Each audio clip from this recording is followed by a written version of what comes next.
Hello everyone and welcome back to my channel. If you're new here, my name is Amy and I am on a financial freedom journey with my family. I share all about that and more on my channel. Today I am sharing our January budget recap. So every single month I film our monthly budget videos, and then at the beginning of the following month I film a video called a budget reconciliation, budget closeout, whatever you want to call it, where I talk through how we actually spent our money, because 99% of the time our budget is not perfect, okay? It is, well, really like 100% of the time. I don't know that we've ever been perfect on our budget. Obviously, we have 5 people in our family. It's very hard to estimate sometimes what we're gonna be spending. And that is something that I have definitely learned over the past few years, that, you know, my budget is never gonna be perfect and we just have to do the best we can and kind of be flexible throughout the month to make these changes on the fly. So let's go ahead and talk about January. Overall, January was a great month. I felt like it was approximately 950 days long. I always feel like that about January. It's just like the freaking longest month ever. Like, it is frigidly cold here in Wisconsin. We had negative temperatures for like half the month. We got 16 plus inches of snow. It was like just horrible, to be honest.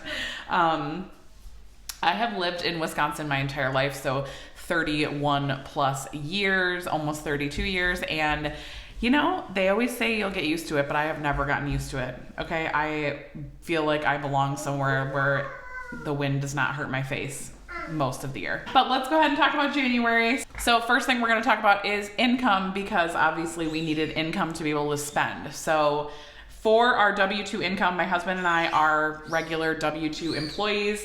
So we budgeted $7,300 for our regular salary, which is pretty stable, does not really change much for us because we are both salaried. So we did bring in $7,300 for the month. And then something that always changes is our side hustle income. So this is income that we receive throughout the month from like surveys, from YouTube, any like sort of extra income that we do get throughout the month, like reselling our kids' clothes, etc. I talk every single week in Debt Free Friday about the exact sources of all of this side hustle income.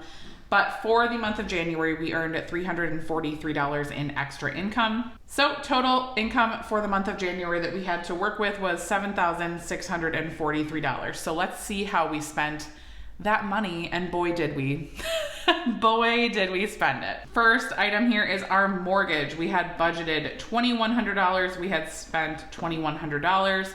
I have talked a lot about my mortgage in most of these videos, and I have been referencing this event, which I'm about to talk about for a while, so you guys probably know what's coming.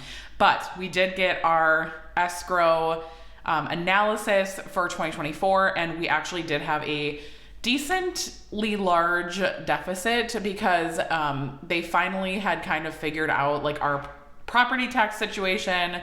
We've been kind of waiting. So we've lived in this house since August of 2022, and 2024 is the first year where we've gotten like a full year of the accurate property taxes. And so it has taken a long time for it to kind of catch up to itself. We've known this is coming for quite a while. So it did not change our budget for this month, and it actually did not change our budget for February either, because they do the escrow analysis in January, and then your first payment with the new amount is not due till March. So you guys will see that new amount in March. I will just explain it here quickly in case you guys are curious, because I know it's been a topic of conversation on my channel for a while that I've been bringing up. So we were paying $2,100. That was actually more than our actual mortgage was anyway. Our mortgage was about $1,995, which was very understated for like the property taxes. So basically we had the option to pay $3,000 into our escrow, like basically negative balance or deficit. So we had the option to either pay that $3,000 in a lump sum, or we could just have it split over 12 months. We personally decided to just have it split over the 12 months and just have a higher mortgage payment for 12 months. We just didn't want to take a chunk of money out of our savings for that. So that was just a personal decision that we made. Obviously, there's no right or wrong answer there, really. Like, there's no interest on it. You can just pay it for 12 months and you will just pay back your escrow, basically, and then make sure that it's correct for the next year. So that is what we decided to due. So our mortgage starting in March is going to be over $2,500. So yeah, if we would have decided to just pay the $3,000, our mortgage would have been about $2,300, which is exactly what I estimated was going to be like the accurate amount. So I'm really happy that we kind of finally got this all figured out, although it kind of sucks that like our mortgage payment's going to be really high for the next 12 months, or not really high. I guess that's kind of relative to person to person. But for us, $2,500 is obviously more than we've been spending. But that was just what we decided to do. So that is that. I'm actually really just happy that this is all figured out, because it's been like on my mind every single month, like just waiting for this to get figured out. And like the frustrating part of like not knowing like what is our mortgage payment going to be like for the rest of the year and all that. So happy it's figured out. We do have a couple of months still. So obviously this month obviously January and then February to kind of like ramp up and prepare for that, but it should not be a huge deal. It's just going to be a little bit higher for a few months. So after this year, it'll probably go back down to that like $2,300 range, which is exactly what we expected. So happy that everything worked out. Just a little bit unfortunate that we just have that deficit, but I know it's really common. It happens to a lot of people that own homes, and it is something that I just wanted to talk about on my channel, because I feel like if you don't own a home, you might not know all of these like weird nuances with escrow accounts and like how things work sometimes, especially when you build or when you would buy a new build that has never had property taxes before. So just wanted to share that, and I will not ramble about it anymore in this video. So cell phones, my husband and I both use Mint Mobile for our cell phones. So we do not have a cell phone bill monthly. We actually pay annually. And my husband's, we had to pay this month. So he had to pay $265. This is for the entire year of cell phones. So we actually previously had the unlimited plan for him, but we realized that he really does not use data like at all. If he's here, like he's on Wi-Fi and his work has Wi-Fi. So I'm like, we just really didn't need him to have the unlimited plan. So we actually dropped him down, I think, to the 15 gigabyte per month plan, which is $265. That's like after the fees and everything. So that's like a great deal in my opinion for an entire year of service. I will have my Mint Mobile referral link down below if you guys want to check that out. Yeah, so that's what we did for him this month. So we had to pay $265, and that was for the entire year. So now we don't have to think about it for the rest of the year, which is really nice. I love the option to pay that annually, because as many bills as I can, I try to pay annually, because I hate having things come out of my account every single month. Like, I don't know, it's like a pet peeve of mine. Like, I just hate having like the little tiny like withdrawals every single month and all that. So next up we have our HOA. So we do live in an HOA neighborhood, but we only have to pay this annually. So it's $200 for the year. I feel like that's really reasonable compared to like a lot of other neighborhoods. We don't really have a lot of amenities. So it's really just like snow removal for like the common areas basically, and like some lawn maintenance. So really cheap. We had to pay that in January though. So $200 went towards that. Then we have a Peloton bike, so $45 a month for our Peloton membership. We absolutely love our Peloton bike and the membership in general. It's amazing. I highly recommend it if you guys are thinking about getting a Peloton. If you are thinking about getting a Peloton, let me know. I do have a like just referral code or something that will give you like $100 off. If you want that, just shoot me a message on Instagram. Yeah, so we love our Peloton. I would highly recommend it if you are considering. Then we had our utilities. So we had budgeted $310 for our utilities. For this month, this is just electric, gas, and internet. So we actually were under budget here. It was only $260, which is great. December was a little bit warmer than typical here, so our electric and gas was not as high.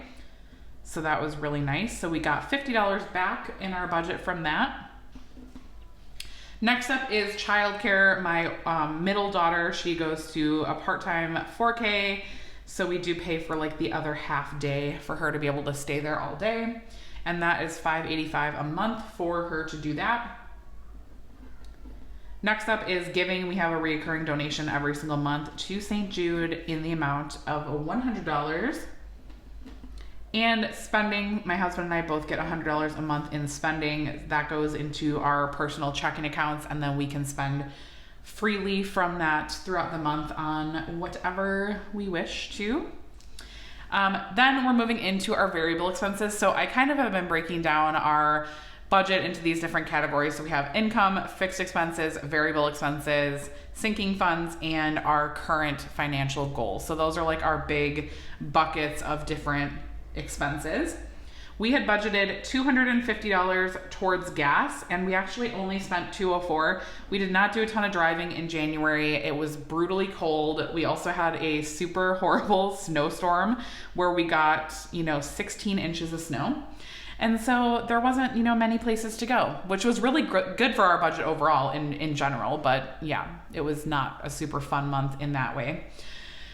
And we have groceries.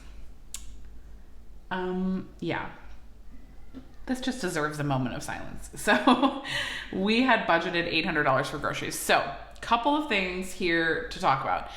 We had my youngest son's birthday, which we just had family over. It wasn't like a huge party or anything. We did it pretty low key. Again, just had like some immediate family over to celebrate his birthday. I was planning just to put everything into groceries, which is what we did. But it was significantly more expensive. So we ended up ordering Jimmy John's. I was going to cook something and the time just got away from me. We ended up ordering Jimmy John's, which is a whole nother thing that I'll talk about in a second. So we spent like $90 on Jimmy John's. And so that came out of our grocery budget. I know that's kind of a weird place to put it, but that's just kind of where I ended up putting it this month.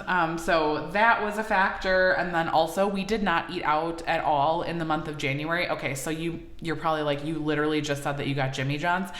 I don't count that. So that was the only thing that we did eating out was we ordered Jimmy John's for my son's birthday. I don't consider that eating out personally or dining out for us because that was for a party. And like, to be honest, I barely even ate any of it because we had family and they all ate most of it. So that's a whole thing. Anyways, long story short, we spent $1,221 on groceries. Now, again, I said $90 of that was Jimmy John's, which is obviously not a normal expense. But yeah, like it's crazy, but I also was like, okay, if you add on the $250 that we did not spend dining out, that would have put us at like $1,050, and that would have been closer to this. So again, like, I don't know. We went over by $421. It's fine. Obviously it's not ideal, but it's fine. Fun and kids, we had budgeted $100. We spent $99 on this. So one of the big things that we did in January was we got my daughter's ears pierced, and that was like $65 of this. So that was really exciting. She was super excited to get her ears pierced. She's been asking me for months, and we finally felt like it was a good time for her. She's almost 5. She'll be 5 in July. And so she's been asking, and she's been doing really good. So we got it done like the middle of January, and she has been doing great with, like taking care, obviously I take care of them for her. I like wash her ears and make sure she's, doing that, but she doesn't like touch them, and she's been really good about it. So I was really happy and proud of her that she did that. I was very skeptical about getting her ears pierced this young. But I feel like it worked out well. So that was kind of like the big thing that we did for like the fun and kids. And then we had a couple of other variable things. And then miscellaneous, we had budgeted $200. We actually spent $251. Again, I did end up buying a couple of decorations for my son's party. Nothing big. I posted on Instagram. Actually, if you guys follow me over there, you probably saw I got like a little number balloon on Amazon. I got a few bags of balloons to make a balloon arch. And I think that's pretty much it. We just had like a couple of little decorations, nothing too major, but it did come out of our miscellaneous budget. So we did go a little bit over budget on that. And dining out, again, like I said, we budgeted $250. I was planning on not eating out at all. We did not eat out at all, other than the Jimmy John's. Okay, I'm gonna have that caveat here because I feel like some people might be like, you ordered Jimmy John's. Okay, like one time, okay? And it was for the whole family. Like, I was actually like arguing with my husband because I was like, we didn't eat out at all this month. And he's like, we got Jimmy John's. And I'm like, but that doesn't count because it was for the family. Like, it's so silly. So we were actually under budget by $250 here because we didn't eat out. I'm really proud of us though. Even if you want to consider that eating out one time, I'm still so proud of us. It is so hard. You guys know, if you've been on my channel for any amount of time, you know how hard it is for us to not eat out. Like, I love eating out. It is something that I enjoy doing. But I feel like at the end of the year, like, we just eat out more frequently. Like, I feel like as the year goes on, it's just like the eating out gets more and more out of control every single month. And by the end of the year, I just like need a detox. And so this is actually the second January that we've done this. And I really think it's worth it. It's hard. It's not easy to not eat out for me, especially. Like, if I can do it, you guys can do it too. And if you want to do it, I would say go for it. It was definitely an eye-opening challenge, right? Because I didn't realize how often I would just try to default to like, oh, I don't know what's for dinner. We're going to go eat out. Or like, oh, I don't really want to make lunch. I'm going to go eat out. Like, it's just it's almost just like an autopilot thing for me that like, like any inconvenience to me, I'm like, let's go eat out. So it was really nice. And we are planning to eat out again, the rest of the year. I'm just hoping to do it in moderation more and try to cook more at home. But as a working mom, and my husband works full-time too, it is hard sometimes to be at work all day and then want to get something on the table for dinner. So it is what it is. I'm hoping we can still do pretty good in February, but we will be eating out. That's just what it is. So sinking funds, we had set aside some money in our sinking funds. Obviously, sinking funds are really an important part of your budget, in my opinion. We have kind of done a lot of different revisions over the years of kind of what works for us and like what different categories work for us. And I think that it is quite a process to figure this out. And it's definitely very, very personal. So my sinking fund categories might not make sense for you and vice versa. It's really just dependent on your family and kind of how things work in your house and how you want to split things out. So we have 5 main categories: car, kids, home, vacation, and Christmas. We decided to put 50 in car and kids and then 100 in home, vacation, and Christmas. We actually did spend $300 out of our kids' sinking fund this month for soccer sign up for my daughter. So she's going to be doing a little soccer program in the spring. And so we had to register for that. So again, a perfect example of something that would have thrown our budget significantly off in the past, but we have these sinking funds that we're able to put that money towards these like expenses, and also like a guilt-free, like when I saw soccer signups, I was like, oh, perfect, I'll just go sign her up. And it was like, no, I didn't really have to be like, oh, like, can we afford it? Can we move things around? So sinking funds are great. And I really recommend that everybody has some sort of sinking funds. And again, they don't need to be the exact same ones that I have, but some sort of sinking funds for those little things that pop up. Also, this month in February, I know that I'm going to need to take my car in for an oil change, but again, we're setting aside money every single month in our car sinking fund to be able to do that. We also have a vacation planned in March, so I know that actively every single month we are putting money towards our vacation sinking fund, so we have the money when we need it.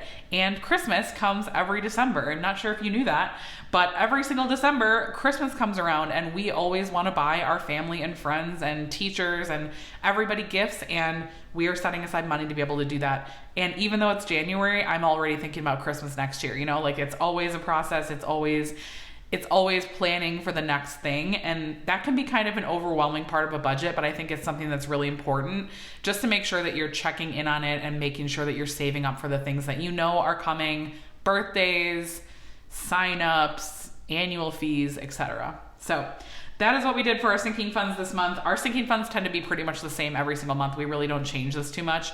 I think I did mention wanting to raise our vacation one a little bit, which I think we'll be doing in February. So we do make little tweaks here and there, but for the most part, it's pretty consistent.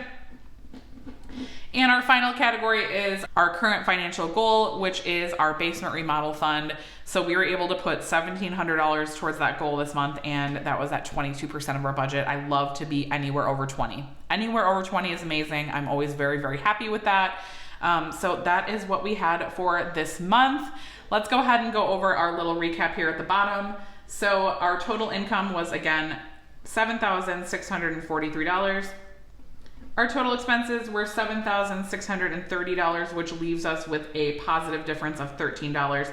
And this will just go into our buffer. So we do have a buffer in our checking account just to make sure that nothing catches us slipping. I don't want a bill to come out early or anything to happen that would like overdraw our account. So I always try to have a few $100s in here just as a little extra buffer to just kind of, you know, protect us from those unexpected expenses. As long as I've been budgeting, which is many, many years now, I mean, strictly since January of 2020. So this is like our 4th year budgeting, like consistently every single month. And I still don't have it down. You know, I still have things that come out and I'm like, what the heck? So it'll never be perfect, but we just try to put in these little things in place to protect us from when things aren't perfect. So that is all I have for this month. I hope you guys enjoyed our January recap. I will talk to you guys on Friday for Debt Free Friday. Bye guys.